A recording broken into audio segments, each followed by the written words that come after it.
Yeah, so I'd like to thank the Architecture League. It's been a great experience, and it's a huge opportunity and a huge honor. So the studio is SOFTlab.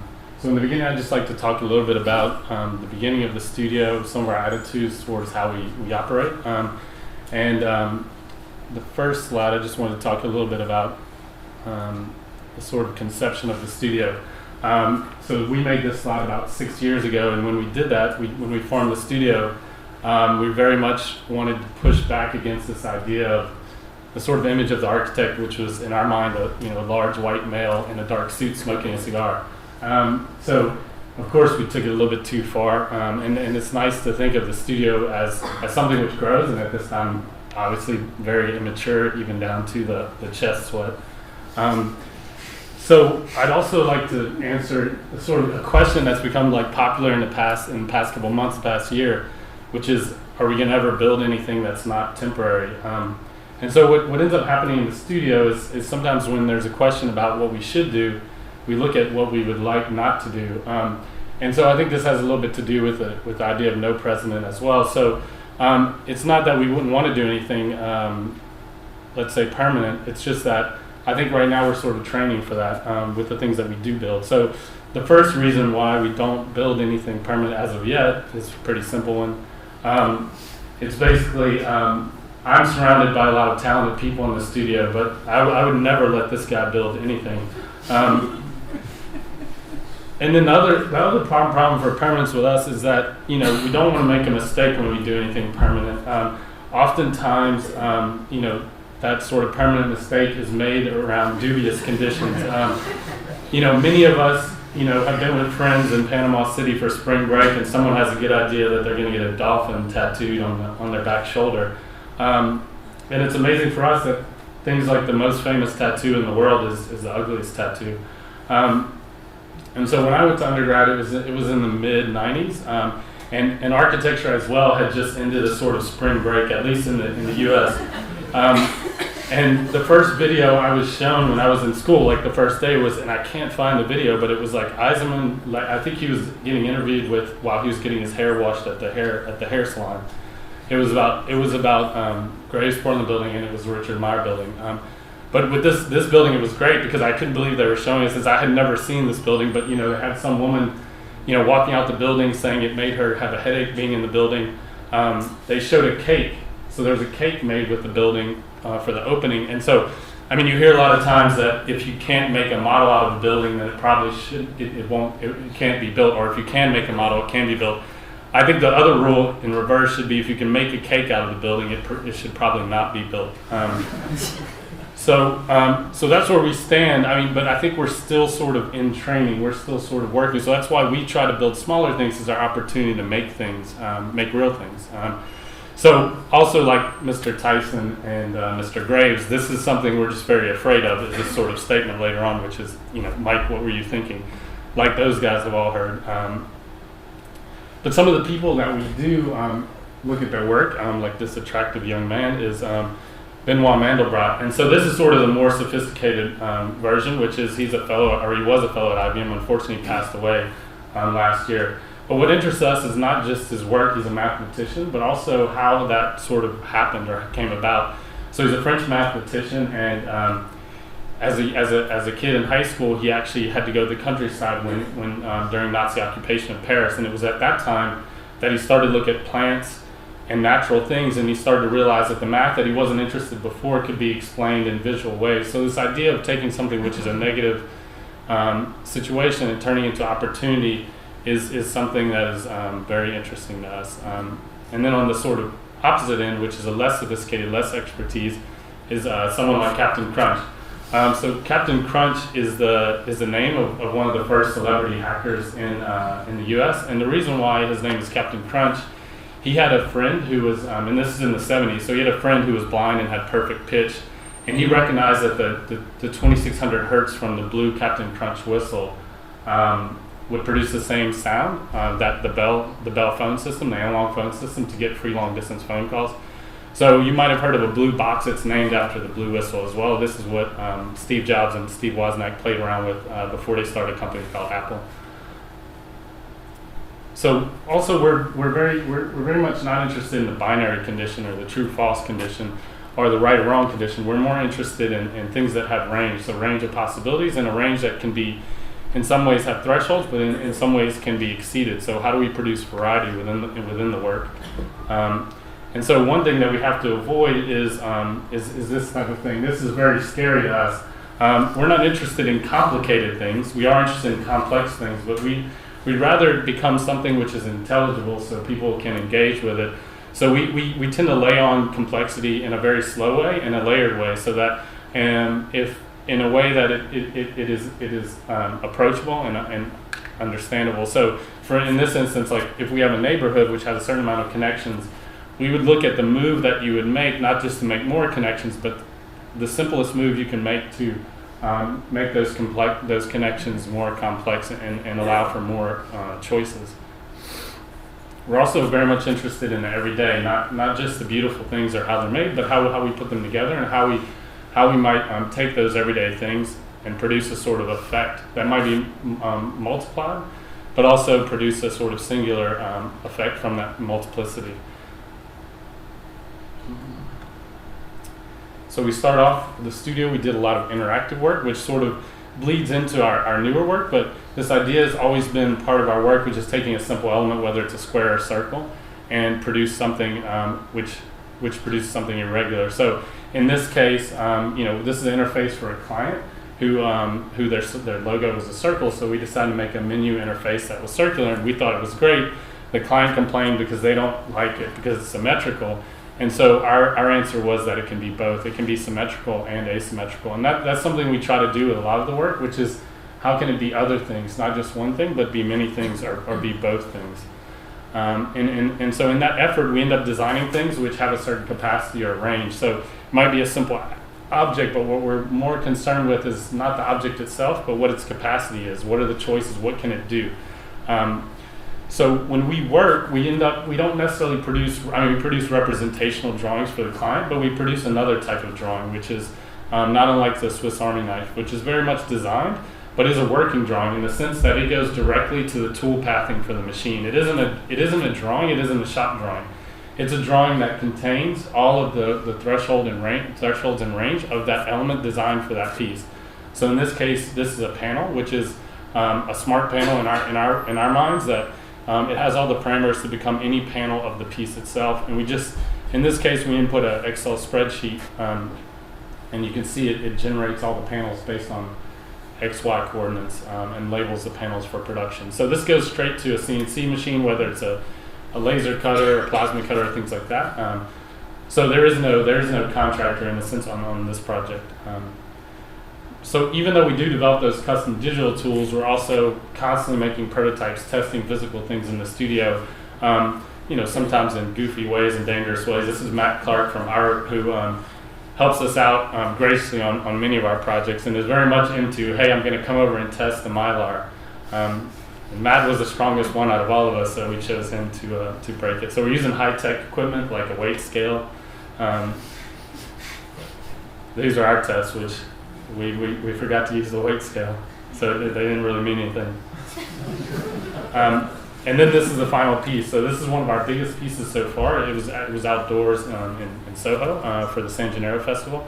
It's an extremely scary piece. Luckily, Matt was there to say everything's going to be okay, Mike. When the wind was blowing, I literally could not look at the piece.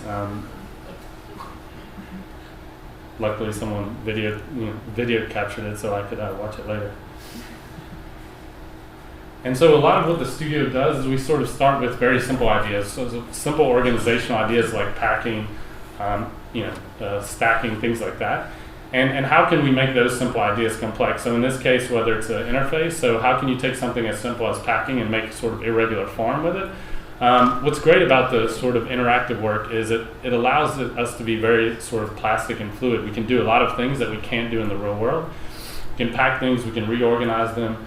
And that's something that I think in our work definitely comes through in our other work. It definitely influences in the back and vice versa.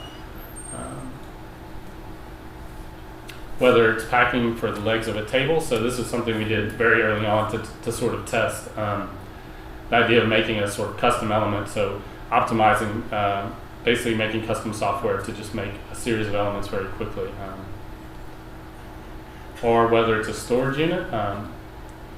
And this project's sort of great because it's the opposite of some of our other work. It's completely analog the way it's made. It's also a strategic project in the sense that we never showed the client a rendering that would look exactly like the shelf because it's basically designed on site. Of course, we showed them ideas of what it might look like, but it was basically designed on site as it was packed together. And these are just final photos of the piece. Or if it's a small detail for a conference table, or if it's the organization for an installation. This installation we did in Williamsburg. I'll just turn the volume down so it's not too loud. A lot of our effort also is done in documenting the work, simply because it is temporary, and also the process is usually pretty fun, and it's something you don't regularly see of how things get done or get done wrongly in a studio, and so we usually have fun after the project, sort of documenting the piece.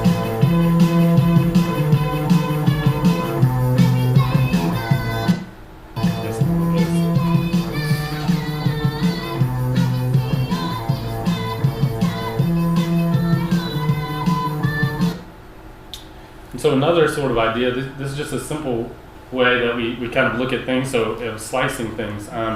This is something that was also made in the studio probably 6 years ago, which was basically a tool to do something which was very popular when we were in school, so we decided to challenge ourselves to make a custom tool to basically slice the surface, but also to add the notches. So take a regular surface, add the notches,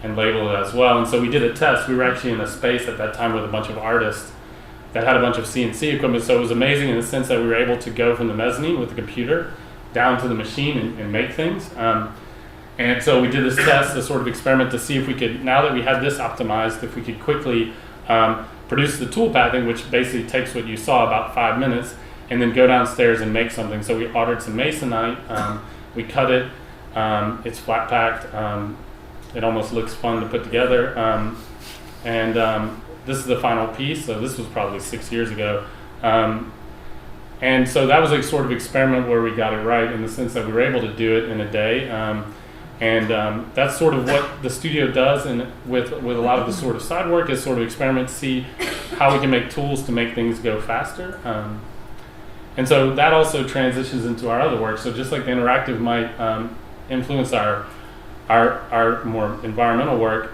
the sort of physical work also influences interactive work about how you can slice something and make irregular patterns and how you can organize it in different ways. And this is a video also where we're using sort of striping or slicing in a more visual way. And so this is something we did as an experiment in the studio to see if we could do camera matching at a time when everything was very much rendered and glossy in the videos that we were seeing. This was for a film festival in Boston, so it was selected and shown at the festival.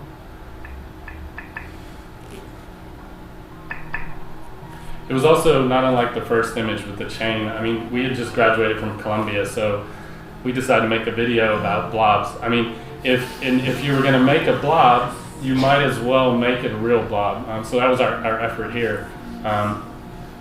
And so it's just the video had no brief, so we just kind of wanted to do something sort of interesting and a little extreme.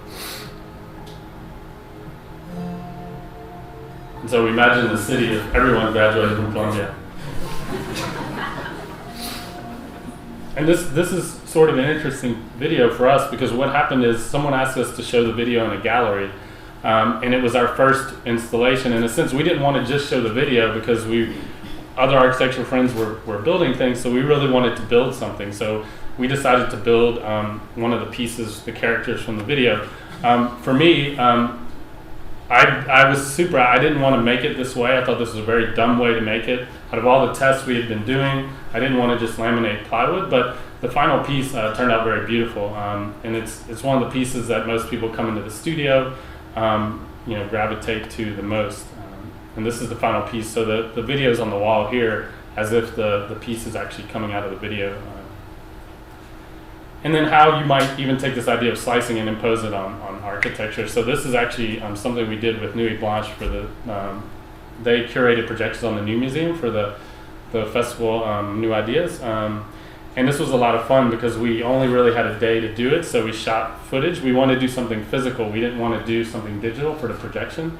So we actually, the idea was to light up the New Museum with color. So we used colored tape, and we thought it would be interesting to see human scale hands, or large scale hands on the museum as well. So the last three things I want to show, I just want to show some projects a little bit more in depth that are some of our more beginning installation work, and how two projects kind of come together to form one bigger project. This was one of our first environmental installations. It was in a convent in Williamsburg. And we basically use a paneling system that we had been developing, which uses articulated clip, which registers the angle between panels. It's something we've been developing and messing around with for a while in the studio, so it's our first chance to really build something using the system. So basically, it has a clip, which is a simplified version of the initial drawing I showed, which has basic parameters to control its angle, which registers the angles between all of the panels. So basically, you select a piece of geometry, and then you run it, and it'll basically flatten the geometry and label all the panels. This is going a little slow here. But it'll label all the panels and basically add all the notches and all the detailing that you need to fabricate it. So in the end, it happens very quickly. So it optimizes something that, and I mean, to a certain degree, I hate computers. They're ugly. They make our studio hotter in the summer. They're always doing the wrong things when you want them to do it. But this is something I don't think would be possible without a computer. And I mean, I know there's an argument, but there's no way anywhere that you could register all these triangles and register all these clips. So the computer is great because it's a very dumb thing, so it can do repetitive tasks very quickly. And that's sort of, what we end up using it for. But in a certain way, just like Captain Crunch, we don't necessarily take no for an answer. So the computer is more interesting to us in what we can sort of coerce it to do rather than what it does regularly. And in this case, we're using a piece of animation software. So what's great is, again, these are the construction drawings. So you're able to even put the piece back together.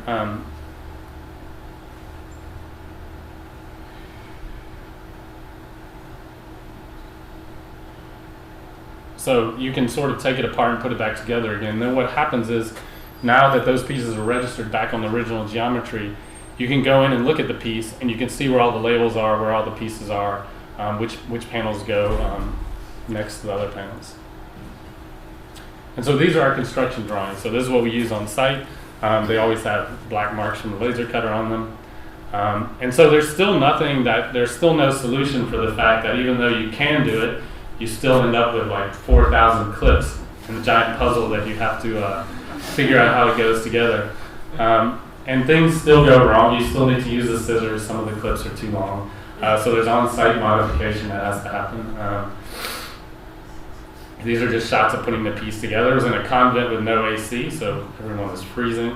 I think this was in October.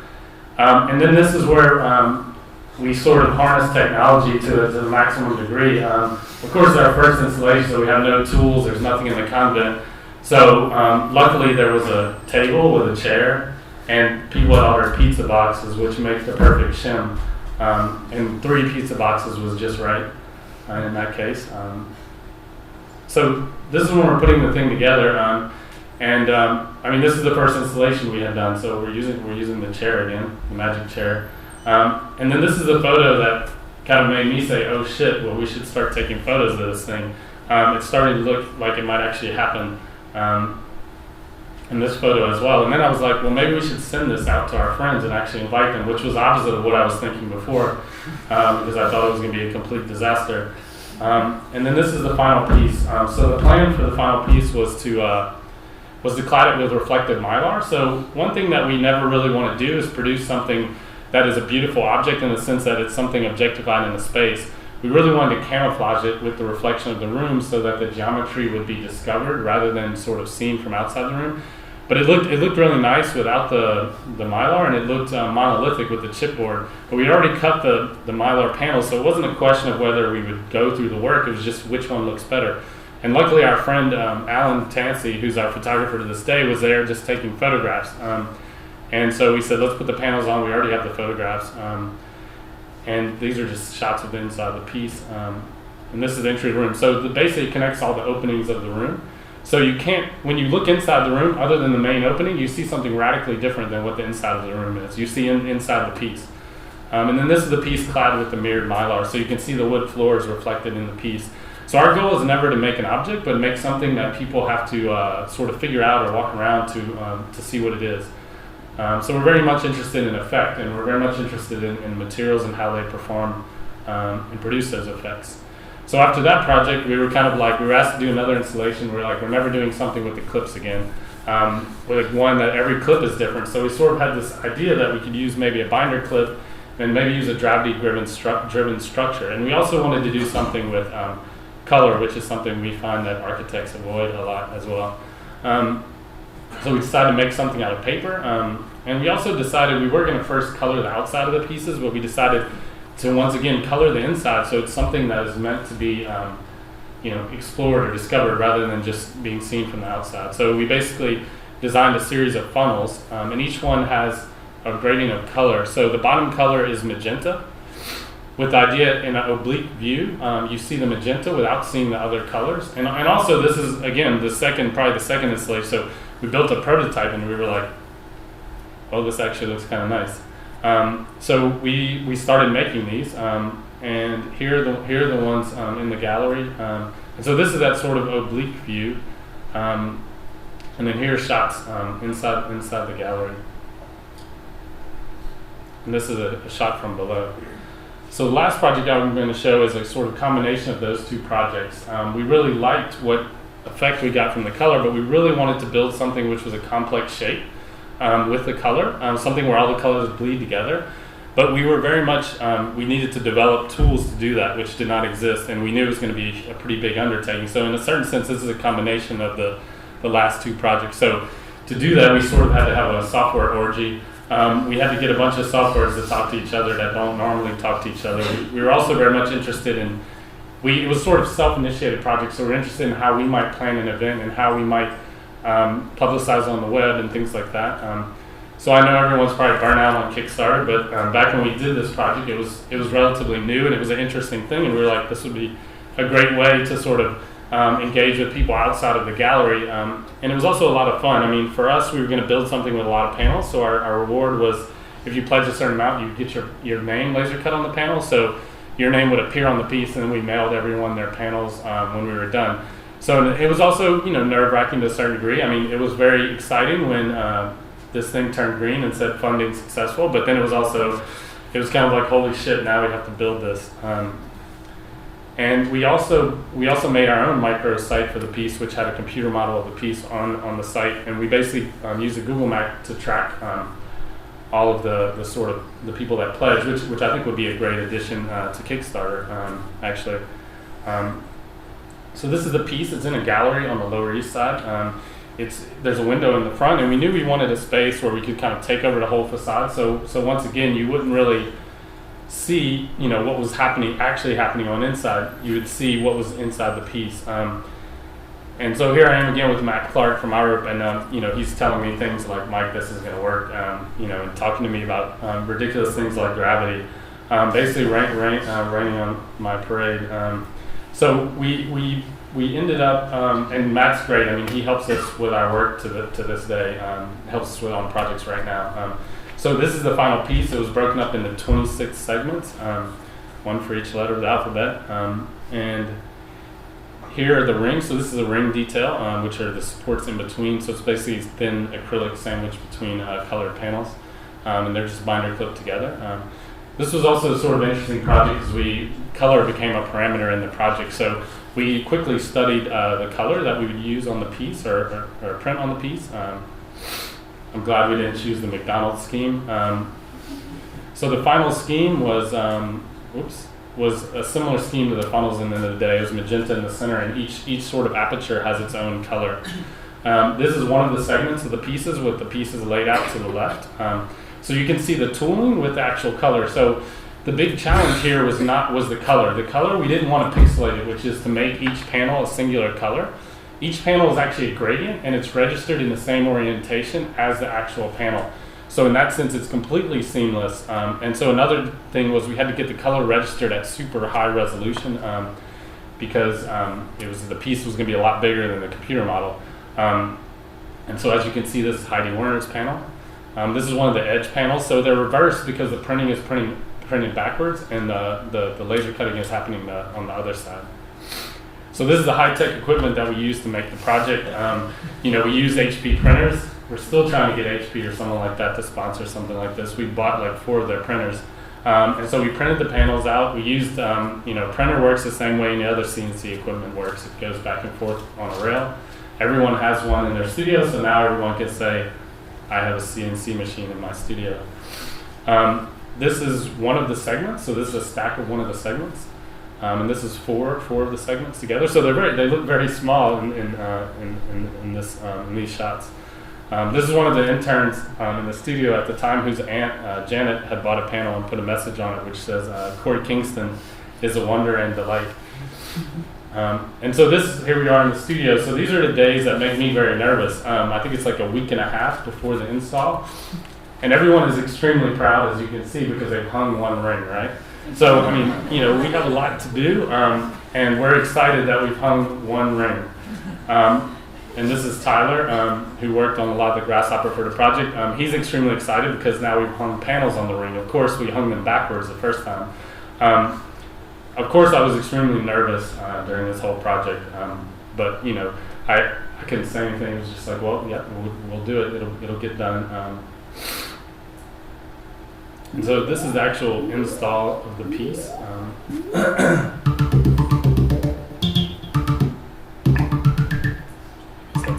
It's off or on. So the piece took about a week to install, but it was actually a lot of fun. It was on the Lower East Side, which meant it was on the street front. We had a lot of friends come in and help. A lot of people got involved. A lot of people were involved because of the Kickstarter site already. So it became a place where people would come by, hang out. It was also interesting being on the Lower East Side at night. People were out, drinking, banging on the window, asking you what this is. It was sort of interesting to not only walk by on the street, but also be on the inside of the gallery, seeing what people thought as the piece was installed.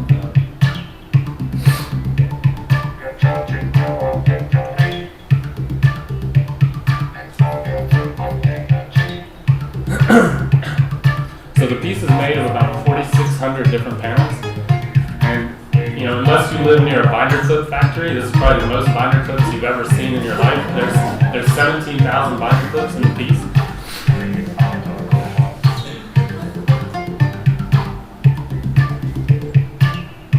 So each color is a unique shape and a unique color, and a unique set of colors actually.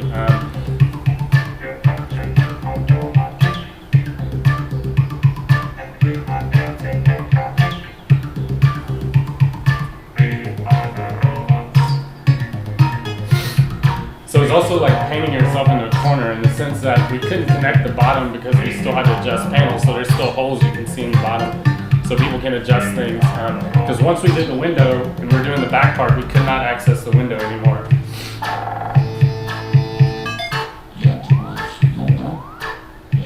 And then here are just some shots of the opening and the final piece. So this is from the street front. So as people walked by, they would, wonder what is going on inside the gallery. And it was sort of amazing to see them walk in, and it's radically different. So it's not colored; it's white. It's made with binder clips. So the construction method is actually exposed, and you walk around to see the interior. So the interior, the beautiful part isn't something that is given away in the front. It's something you have to sort of walk around and discover. This is a shot from the back, so you could actually see the front window, so people would, wave at their friends through the piece. This is inside one of the apertures, and then you can see people's names on the actual panels there. And this is one of the interior shots from the back. And so the last thing I'm going to show is very quick. It's a video we did about 2 years ago, and it sort of became a commercial for the studio, and it's something that we started to realize that the studio is less of a digital studio and more, that word is sort of banned. It's more a design studio that works with, again, very simple ideas. So how do we take very simple ideas and create something interesting with it? In that sense, this video, I hope at least, shows that we take something very simple, some of the ideas I showed earlier, and create some things that are very interesting without them being quote-unquote complicated. So staying true to the idea and sort of pushing it to its limits before you give up on it.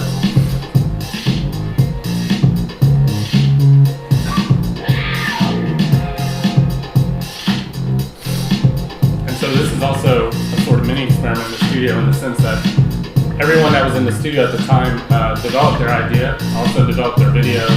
We shot it in the studio. We tried to camera match it. None of us are good actors. Took a million takes. Everyone was laughing while they were trying to do their piece. Everyone's picking on everyone.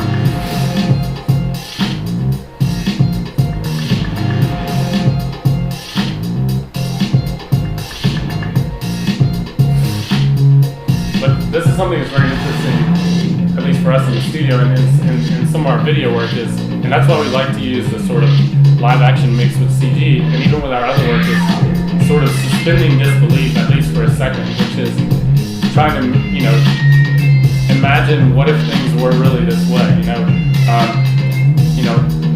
to get people to say, oh my God, or how would you do that, or how can you make that? I mean, the last installation that I showed, Chromatex, the interesting part was to see people come in, and they would see binder clips, which is something they know.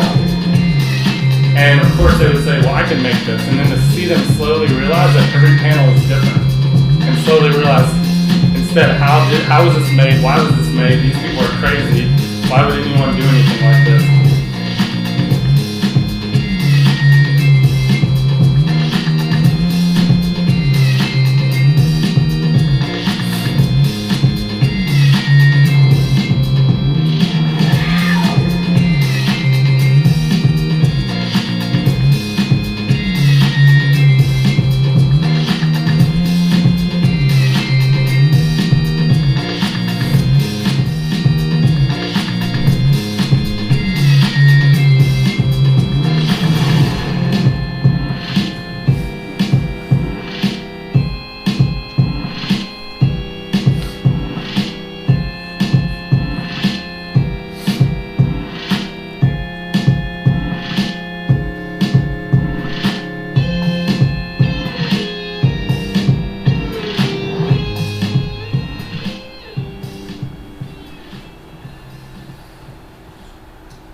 And that's it. Thanks.